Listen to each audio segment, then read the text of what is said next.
Naweza kusema kwamba hii hali imeanzia juzi tukiwa safarini, ambapo mida ya kula kuna wachezaji wawili walikuja wakiwa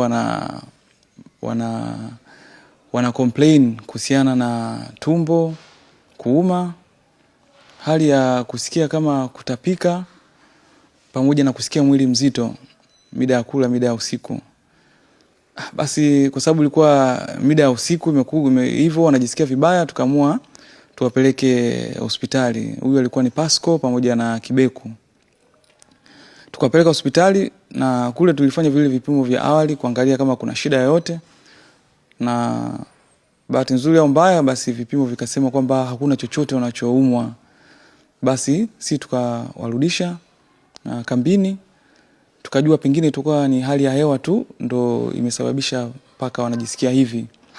Siku yake inayofuatia, kabla tujaenda kwenye mchezo wetu, hizi complain zikawa nyingi za watu kujisikia kama vile mwili ni mzito pamoja tumbo kuuma na kutapika. Kwetu tukawa tunahisi kwamba inaweza kuwa ni hali ya hewa au nini, lakini kwa sababu mida ilikuwa imeshaenda sana, ilikuwa ni vigumu kusema kama tutawapeleka hospitali na complain zilikuwa nyingi. So kwa haraka tulikuwa tunahisi pengine tuko tu ni hali ya hewa. Basi tukafanya mchezo wetu, tukamaliza. Hizi complaints zikawa zinaendelea. Sisi upande wetu wa medical tukawa hatuelewi kwa nini karibu 90% ya wachezaji wana complain kitu kimoja. Yaani wana complain kuuma tumbo, kuharisha pamoja na kujisikia mwili unakuwa mzito. Wengine wanajisikia hali ya kutaka kutapika. Kwa mfano, Yaya alitapika, Ngita alitapika. Wengine walikuwa wanajisikia kama hali ya kutapika lakini hawakutapika. Basi siku inayofuata yake ambayo ni jana, tukawa tumerudi. Wakati tumerudi hali ya Kibeku haikuwa nzuri. Ile hali imekuwa severe. Tukaona sasa hapa huyu tumkimbize hospitali kubwa ili aweze kufanyiwa vipimo kikubwa, na pia inaweza kutupa jibu letu kitu gani ambacho kinaendelea. Kwa hiyo sisi tukamchukua mchezaji usiku ule, tukampeleka hospitali. Baada ya kwenda hospitali akafanyiwa vipimo.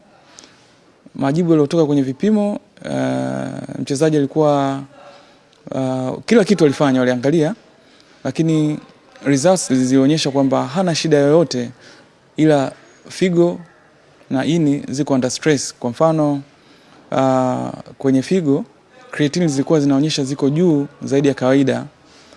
Hii inamaanisha kwamba ilisababisha uwezo wa figo kuweza kufanya kazi yake kwa 100%. Hii inaweza kusababishwa labda na kutumia dawa aina fulani, kwa mfano ibuprofen, diclofenac. Hata kutapika pia kunaweza kusababisha hiyo creatine kuwa juu, lakini kwa huyu mchezaji bahati mbaya au nzuri hakutapika. Kwa hivyo akapewa matibabu, na nashukuru Mungu mpaka sasa hivi anaendelea. Na baadhi ya wachezaji wengine ambao walikuwa hali yao sio nzuri tumewapa mapumziko, wapumzike leo, na wengine ambao hali yao nzuri wameendelea na mazoezi leo, na wale ambao hawajaja, kwa mfano Faisal, Yahaya, wote wanaendelea vizuri. Tunashukuru Mungu. Kwa hiyo natumai kesho watajiunga na timu, na sisi upande wetu wa medical tunaendelea kutoa matibabu na kuwaweka wachezaji wetu wakiwa katika utimamu mzuri.